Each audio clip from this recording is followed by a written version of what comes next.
ఈ రోజున తెలుగు రాష్ట్రాల్లో కానివ్వండి, భారతదేశం అంతా కానివ్వండి, ఒక చర్చ ఏమిటనంటే ఇదంతా కూడా దీర్ఘకాలిక సాయుధ పోరాటం అని ఏదైతే ఇప్పుడు విప్లవ పార్టీలు చెప్తూ ఉన్నాయో వాటి మీద జరుగుతూ ఉంది. తాత్వికంగా, రాజకీయంగా, ఇంకా ఆర్థిక శాస్త్రపరంగా అన్ని వైపుల నుంచి కూడా ఈ పంద ఈ సమకాలీన పద్ధతికి తగింది కాదు అనే దాన్ని అన్ని వైపుల నుంచి కూడా చెప్పుకుంటూ వస్తూ ఉన్నారు. అంటే అందరి యొక్క కేంద్రీకరణ అంతా కూడా ఈ దీర్ఘకాలిక సాయుధ పోరాటం అనేది ఏదైతే చెప్తూ ఉన్నారో అది ఇప్పటికీ పొసగదు, ఈ కాలానికి పొసగదు. కాబట్టి ఎవరైతే ఆ ఆచరణలో ఉన్నారో వాళ్ళందరూ కూడా ఆ ఆచరణ నుంచి విరమించుకొని ఇంక వీళ్ళు చెప్పేటువంటి బయటి ప్రపంచంలోకి, ఇంకా ప్రధాన స్రవంతిలోకి, జనజీవన స్రవంతిలోకి వచ్చేయాలి అనేటువంటిది మాట్లాడుతూ ఉన్నారు. సరే, ఈ వాదన ఇప్పుడు వచ్చినటువంటి కొత్తది కాదు. ఎప్పుడైతే భారతదేశంలో దీర్ఘకాలిక సాయుధ పోరాటం అనేటువంటి పందాను ముందుకు తీసుకొచ్చారో ఆనాటి నుంచే ఉంది. అయితే ఇప్పుడు ప్రత్యేకించి ఈరోజు ఈ థీమ్తోనే జరుగుతున్న ఈ సభలో ఉత్పత్తి సంబంధాలు, భారతదేశంలో ఉత్పత్తి సంబంధాలు, వాటిలో వచ్చిన మార్పులు అనేటువంటి అంశాన్ని ఎందుకు ఎన్నుకున్నాం అన్నప్పుడు అసలు ఈ మొత్తం కూడా మన మార్క్సిజంలోకి వెళ్ళినప్పుడు ఎప్పుడైతే ఉత్పత్తి సంబంధాలు ఉత్పత్తి శక్తుల యొక్క అభివృద్ధికి అడ్డుపడుతూ ఉంటాయో అప్పుడు వాటిని మార్చాల్సిన అవసరం ఉంటుంది. అదే విప్లవం అనేటువంటిది. అంటే దానికి ఇప్పటి వరకు చరిత్రను మనం కొన్ని దశలుగా కూడా చెప్పుకుంటూ వస్తున్నాం. మొదట్లో ఆదిమ కమ్యూనిస్ట్ సమాజం అనేది ఉండేది, ఆ తర్వాత బానిస సమాజం ఏర్పడింది. అక్కడి నుంచి ఆ పరిణామ క్రమంలో భూస్వామ్య సమాజం వచ్చింది. భూస్వామ్య సమాజంలో ఉండేటువంటి ప్రగతి వ్యతిరేక తత్వం వల్ల అక్కడి నుంచి మళ్ళీ పెట్టుబడిదారీ సమాజం అనేది వచ్చింది. అనివార్యంగా ఈ పెట్టుబడిదారీ సమాజంలో వరకు పోరాటం జరిగి ఇది మళ్ళీ సోషలిస్టు దశకు వెళుతుంది, అంతిమంగా కమ్యూనిజం ఎస్టాబ్లిష్ అవుతుంది అనేటువంటిది మనం మామూలుగా మార్క్స్ ప్రకారం చెప్పుకుంటూ వస్తూ ఉన్నాం. అయితే భారతదేశంలోకి వచ్చేసరికి 1947లో మనకి స్వాతంత్రం వచ్చింది అనేటువంటిది ఏదైతే ఉందో దాన్ని ఏం చెప్తామంటే ఈ దేశంలో ఫ్యూడలిజానికి వ్యతిరేకంగా జరగాల్సినటువంటి, భూస్వామ్య విధానానికి వ్యతిరేకంగా జరగాల్సినటువంటి పోరాటాన్ని ఇక్కడ ఉన్నటువంటి పెట్టుబడిదారీ వర్గం పూర్తిగా చేయకుండా దానికి ద్రోహం తలపెట్టి వాళ్ళతో కుమ్మక్కు అయిపోయింది. కుమ్మక్కు కావడం ద్వారా ఒక దళారీ పెట్టుబడిదారీ వర్గం ఇక్కడ అధికారాన్ని ఏలుతూ ఉంది అనేటువంటి. అందుకే ఆనాటి కమ్యూనిస్ట్ పార్టీ ఈ విషయాలన్నింటినీ కూడా విశ్లేషించినప్పటికీ కూడా దానికి అవసరమైన మార్గాన్ని ఎన్నుకోవడం కాకుండా దేశాన్ని ఒక పెట్టుబడిదారీ దేశంగానే పరిగణించి దానికి అనుగుణంగానే దాని యొక్క కార్యక్రమాన్ని రూపొందించుకుంది. అంటే ఇక్కడ వచ్చేసరికి ఏంటంటే రెండు మార్గాలు మన ముందు కనిపిస్తాయి. ఆనాటికి రష్యా మార్గం, చైనా మార్గం అనేటువంటిది. రష్యాకు వచ్చేసరికి అక్కడ జరిగినటువంటి విప్లవం సోషలిస్ట్ విప్లవం అనేటువంటిది, అట్లాగే మూడో ప్రపంచ దేశం అనేటువంటి వెనుకబడిన దేశం అనేటువంటి చైనాలో అక్కడ ఉన్నటువంటి సామాజిక వ్యవస్థ రీత్యా అక్కడ జరిగినటువంటిది నూతన ప్రజాస్వామిక విప్లవం. అటువంటి మార్గమే భారతదేశానికి తగినటువంటిది అనేటువంటిది కూడా చర్చలోకి వచ్చింది. అయినప్పటికీ 1969లో సిపిఐ ఎంఎల్ ఏర్పడిన తర్వాత మాత్రమే దానిని అధికారికంగా ప్రకటించి దానికి అవసరమైనటువంటి విప్లవ మార్గాన్ని రూపొందించుకోవడం జరిగింది. అంటే భారతదేశం అర్ధ వలస, అర్ధ భూస్వామ్యం. ఇక్కడ ఏదైతే పెట్టుబడిదారీ వర్గం చేయాల్సినటువంటి ప్రజాస్వామిక విప్లవాలు అయితే ఉన్నాయో దానికి ద్రోహం తలపెట్టింది కాబట్టి ఆ ప్రజాస్వామిక విప్లవాన్ని నూతన ప్రజాస్వామిక విప్లవంగా ఇక్కడ కార్మికవర్గ నాయకత్వాన ప్రధాన భూమిక వహించాల్సిన రైతాంగం దాన్ని నిర్వర్తించాల్సిన అవసరం ఉంది. కాబట్టి ఆ నూతన ప్రజాస్వామిక విప్లవాన్ని మనం ముందుకు తీసుకుపోవాలి. దానికి అనుసరించాల్సిన మార్గం ఏమిటి అన్నప్పుడు అనేక రకాలుగా చూసుకున్నప్పుడు చైనాతో పోలికలు ఉన్నాయి కాబట్టి భౌగోళిక పరిస్థితులు కానివ్వండి, ఆర్థిక పరిస్థితి కానివ్వండి, ఇవన్నీ కూడా దానికి దగ్గరగా ఉన్నాయి కాబట్టి దానికి సరిపోయే విధంగా దీర్ఘకాలిక సాయుధ పోరాటాన్ని ఇక్కడ అనుసరించాలి అనేటువంటి ప్రతిపాదన రావడం, దాన్ని సిపిఐఎంఎల్ కార్యక్రమంలో రూపొందించుకోవడం జరిగింది. ఆనాటి నుంచి కూడా కొద్దిగా అటు ఇటుగా అయినప్పటికీ కూడా అన్ని విప్లవ పార్టీలు కూడా ఆ మార్గంలోనే పోతూ ఉన్నాయి. ప్రత్యేకించి పీపుల్స్ వార్ పార్టీ ఏర్పడిన తర్వాత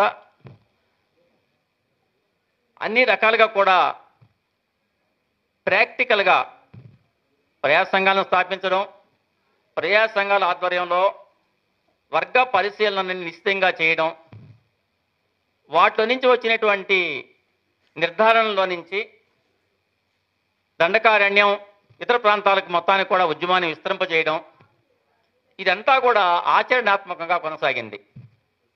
అంటే ఏదైతే ఒక సైద్ధాంతిక ప్రతిపాదనని ముందుకు తీసుకొచ్చారో దాన్ని సిద్ధాంతంగా ఎల్లకాలం చర్చిస్తూ కూర్చోవడం కాకుండా దాన్ని ఆచరణలోకి తీసుకుపోయినటువంటిది మన కళ్ళ ముందు కనపడుతూ ఉంది. ఎప్పుడైనా కానీ నష్టాలు రావాలన్నా ఇంకేదైనా జరగాలన్నా కానీ ఆచరణలో ఉంటే మాత్రమే. అందుకే ఈరోజు ఈ మార్గం గురించి ఎక్కువ చర్చ జరుగుతూ ఉంది. ఒక రకంగా కొంతమంది ఏం చెప్తున్నారంటే, మీరు కొంత ప్రాంతానికి పరిమితం అయిపోయినారు, మీ పోరాటం ఇక ముందుకు వెళ్ళే అవకాశం లేదు, అందుకే ఇంత నష్టాలు జరుగుతూ ఉన్నాయి, ప్రాణాలు కాపాడుకుంటే తర్వాత మనం ఏమైనా చేయొచ్చు, కాబట్టి తక్షణం దాన్ని వదిలిపెట్టండి అనేవాళ్ళు కొద్దిగా ఎక్కువ అవుతున్నారు. ఎందుకంటే కళ్ళ ముందు నష్టాలు కనిపిస్తున్నాయి, చావులు కనిపిస్తున్నాయి. ఈ సందర్భంలో అయితే వీళ్ళందరూ కూడా కావాల్సిన ఒక్క పారసం మిస్ అయిపోతున్నారు. ఏదంటే అమిత్ షా, ఈ మోడీ వీళ్ళు చేసేటువంటి దారుణమైనటువంటి ఈ హింసని దీని గురించి మాట్లాడడం కాకుండా ఆర్గ్యుమెంట్ని ఇంకొక వైపు మళ్లించి మీరు ఎందుకు పోరాటం చేయడం, మీరు ఈ మార్గం తప్పు, ఇది మీరు ఇంకా నష్టపోతారు, మీ ప్రాణాలు పోతాయి, కాబట్టి ప్రాణాలు కాపాడుకోవడం తక్షణ అవసరం, కాబట్టి ఆ మార్గాన్ని వదిలిపెట్టిన అంటున్నారు. అంటే ఇక్కడ ఇంకొక వైపు చూసుకున్నప్పుడు ఏంటంటే అసలు పందానే వదిలిపెట్టండి అనేటువంటిది. ఈ పందా అవసరం, ఇది సరైందని చెప్పి బయలుదేరిన వాళ్ళు అసలు పందానే తప్పు అనే దగ్గరికి వచ్చేటువంటి పరిస్థితి. అంటే ఇక్కడ ఏంటంటే ముందు ప్రాణాలు కాపాడుకున్న తర్వాత ఏమైనా చేయొచ్చు కదా, ఆ పందా తప్పో ఒప్పో తర్వాత చూసుకోవచ్చు. అంటే ఇక్కడ ఇన్ని వైపులు చూసుకున్నప్పటికీ కూడా ఒక పక్క గవర్నమెంటు మీకు ఇన్ని కోట్లు ఇస్తాం, ఇదిగో నీ తల మీద ₹1,00,00,000 ఉంది, నీ తల మీద 80 లక్షలు ఉంది, నీ తల మీద 50 లక్షలు, ఇంకొక 25 లక్షలు, ఇదిగో ఈ డబ్బులు మీకే ఇస్తాం, మీరు బయటకు వచ్చేసేయండి. ఈ దీర్ఘకాలిక సాయుధ పనికొచ్చాయి కాదు, కొద్దిగా ఆలోచించండి, ఈ రకంగా కూడా చెబుతూ వాళ్ళు అంటే మొత్తం మీద ఏమిటంటే మంచిగా కానీ లేకపోతే ఇంకొక రకంగా కానీ ఎటువైపు నుంచి చెప్పినప్పటికీ కూడా ఇది తప్పు అని చెప్పడమే అందరి లక్ష్యం. కాబట్టి ఈ రోజున అందరిలో కూడా ఒక నిరాశ నిస్పృహలో వచ్చేటువంటి పరిస్థితులు కనిపిస్తున్నాయి. ఇటువంటి పరిస్థితుల్లోనే అంటే ఎప్పుడైతే 1969లో సిపిఎంఎల్ ఫామ్ అయిందో అప్పుడు ఏదైతే చర్చ జరిగిందో మళ్ళీ ఆ చర్చ మళ్ళీ రిపీట్ అవుతూ ఉంది. అందుకే అసలు ఈ ఉత్పత్తి సంబంధాలు అనే దానికి వచ్చేసరికి ఏంటంటే ఇది చాలా తమాషాగానే ఉంటుంది. ఎందుకంటే ఇది డైరెక్ట్గా చెప్పే విషయం, ఈ దీర్ఘకాలిక సాయుధ పోరాటం ఇన్ని కుదిరే కాదు, ప్రభుత్వం చాలా బలంగా ఉంది, మామూలు ఇప్పటికంటే బలంగా ఉంది, వాళ్ళ మిలిటరీ ఎక్కువగా ఉంది, ఇజ్రాయెల్ టెక్నాలజీ తీసుకుంటుంది, కాబట్టి దీన్ని మనం ఫేస్ చేయలేం అని చెప్పడం ఒక పక్క.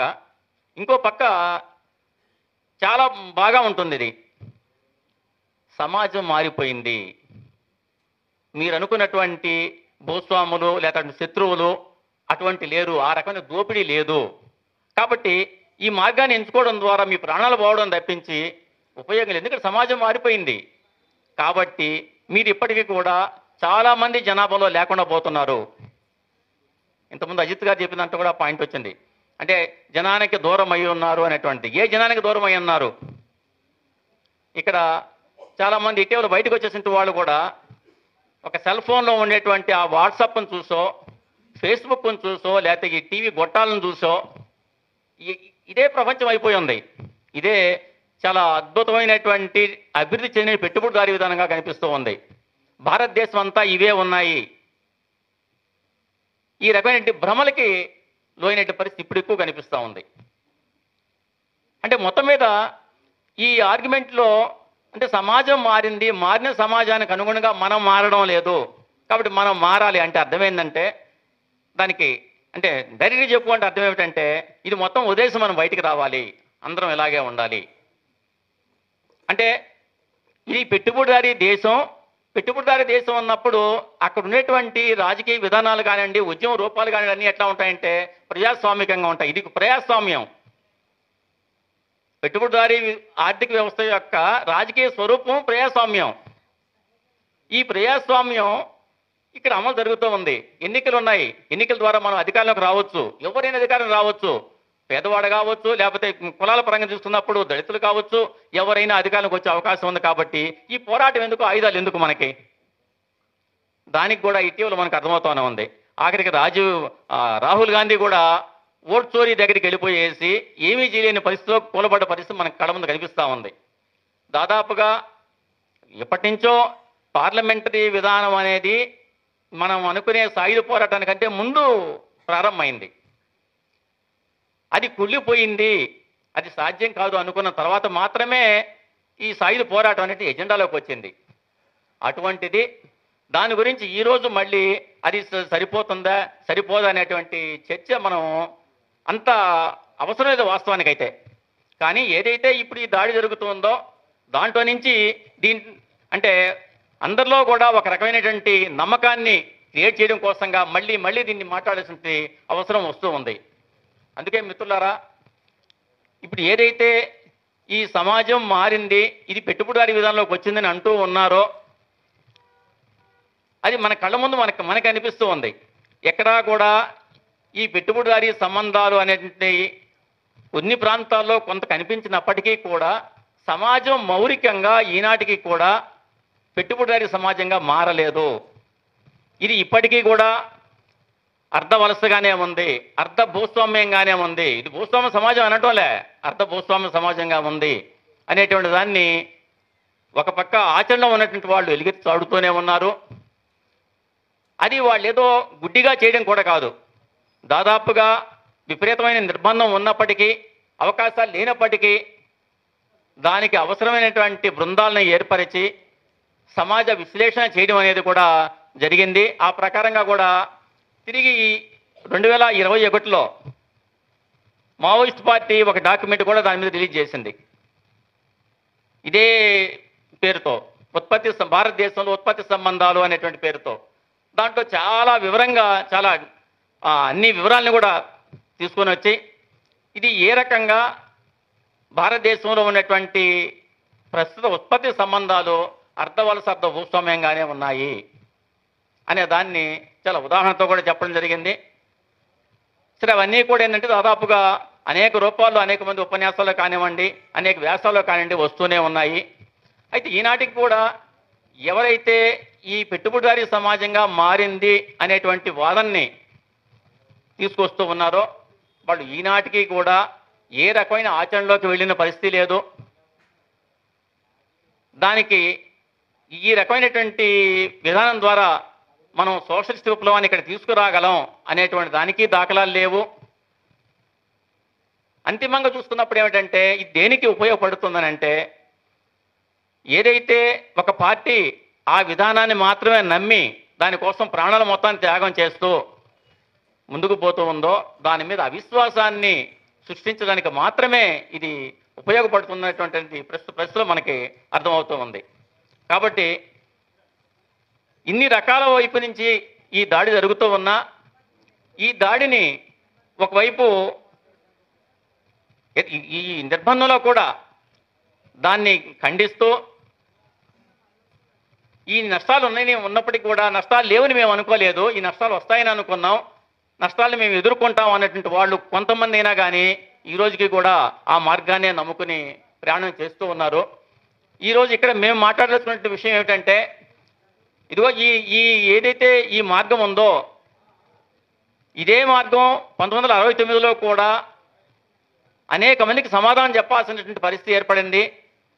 ఆ రోజు కూడా చూసుకున్నప్పుడు ఏంటంటే ఒక మామూలు కార్యకర్త పనిచేస్తూ ఉన్నప్పుడు చాలామంది అనేవాళ్ళు, నువ్వేం చేయగలవు, అసలు సమాజం అంతా చూడండి. ఆ రోజు నుంచి ఈ మాట ఉంది, నువ్వు అనుకున్నట్టు సమాజం లేదు, సమాజం మారిపోతూ ఉందనే మాట ఎప్పుడూ ఉంటూనే ఉంది. 1947లో ఆ రోజు సిపిఎం అప్పటి భారత కమ్యూనిస్ట్ పార్టీ వాళ్ళు మాట్లాడిన విషయాలు ఇవే ఉన్నాయి. ఇటీవల కాలంలో వచ్చినట్టు వాళ్ళు కూడా అదే విషయాలు మాట్లాడుతున్నారు. అయితే వీళ్ళు మాట్లాడేది ఏమిటంటే 1980లో ఉండే పరిస్థితులకి ఈ రోజుకి మేము తేడా గమనిస్తూ ఉన్నాం, ఆ రోజు పరిస్థితులు ఈ రోజు లేవు అనేటువంటిది. నువ్వు 1980 గురించి మాట్లాడుతున్నావు, వాళ్ళు 1947 విషయం మాట్లాడున్నారు. కాబట్టి మిత్రులారా, సమాజంలో మార్పులు ఉన్నమాట నిజమే, కానీ ఆ మార్పులు ఏవి కూడా ప్రస్తుత సమాజ పరిస్థితి పెట్టుబడిదారీ విధానం ఇది అనడానికి అవకాశం ఎంత మాత్రం లేదు. ఇది అర్ధవలస అర్ధ భూస్వామ్య సమాజంగానే ఉంది. దానికి సంబంధించినటువంటి రాజకీయ కార్యక్రమాన్ని మనం రూపొందించుకోవాలి, దాన్ని నిర్వర్తించాలి. ఏదైతే నూతన ప్రజాస్వామిక విప్లవ కర్తవ్యాలు ఉన్నాయో వాటిని పరిపూర్తి చేయడం అనేది ఈరోజు విప్లవ పార్టీ నిర్వహించాల్సినటువంటి అవసరం ఉంది. అందుకోసమే ఈ సాయుధ పోరాటం అనేటువంటి మార్గం అనేటువంటి దాన్ని మళ్ళీ మళ్ళీ మనం చెప్పుకుంటూ దాని మీద విశ్వాసంతో ఉందామని, అందుకు అవసరమైనటువంటి సహాయ సహకారాలు మన వైపు నుంచి కూడా ఇవ్వాలని కోరుకుంటూ సెలవు తీసుకుంటున్నాను.